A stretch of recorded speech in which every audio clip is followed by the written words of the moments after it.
Just send yeah. This side a bit. Yeah.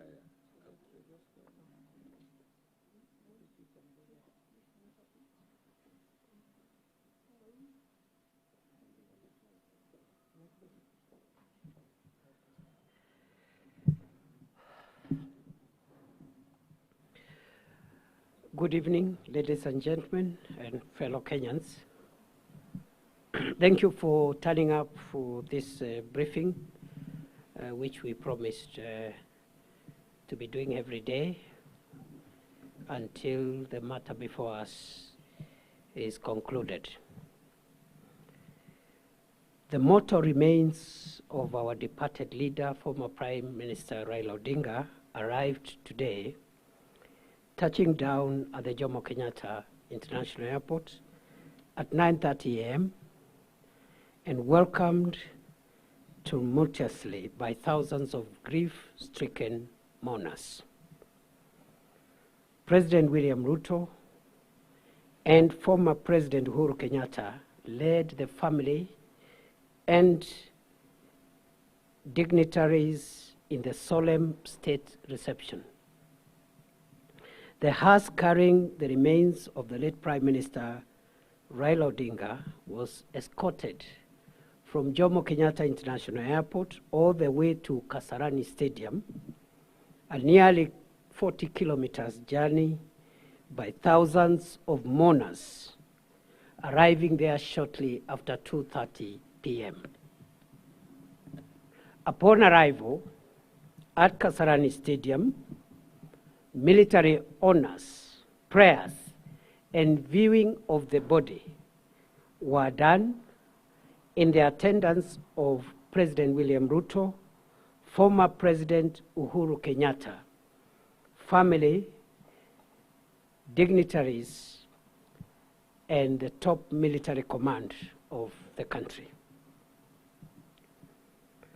Public viewing of the mortal remains of our departed leader has just concluded peacefully at Kasarani.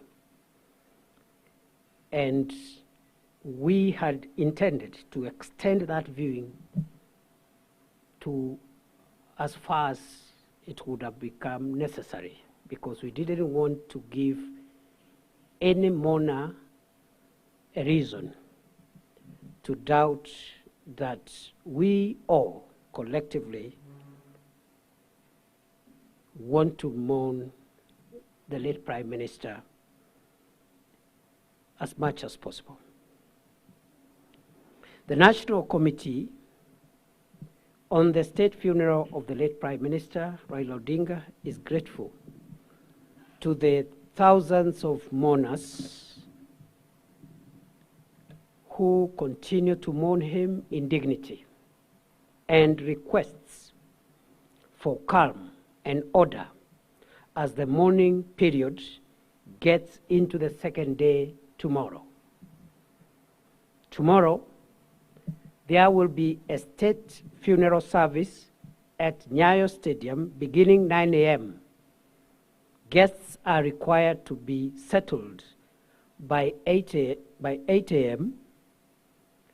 This 2-hour state event will comprise of military honors, a church sermon from the Anglican Church of Kenya, eulogy by family and designated condolences, and or speeches from the leadership of Kenya and foreign heads of state and government. We have received confirmation of attendance of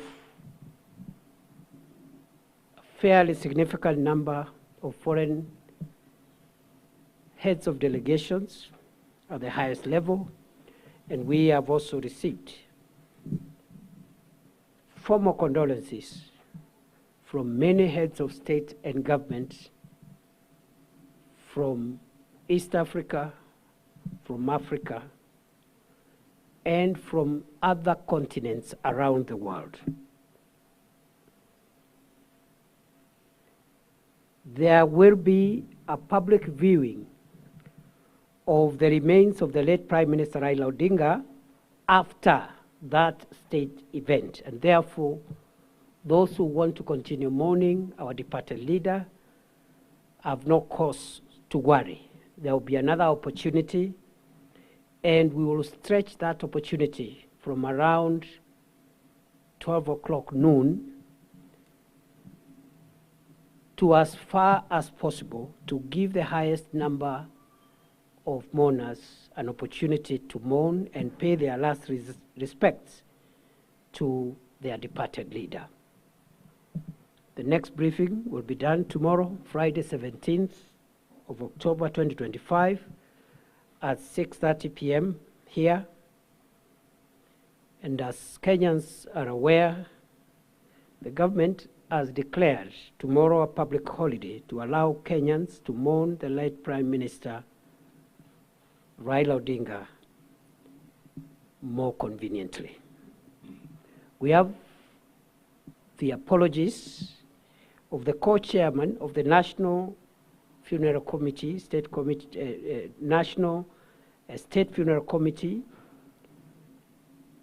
of the late Raila Odinga, Senator Dr. Oburu Oginga, who is away in Siaya, but is represented by his sister, Dr. Wenwa Akinyi Oginga, who is here, together with the other family members here, whom I announced yesterday. That is all for now. We thank you and wish you a good night, and see you tomorrow at Nyayo Stadium.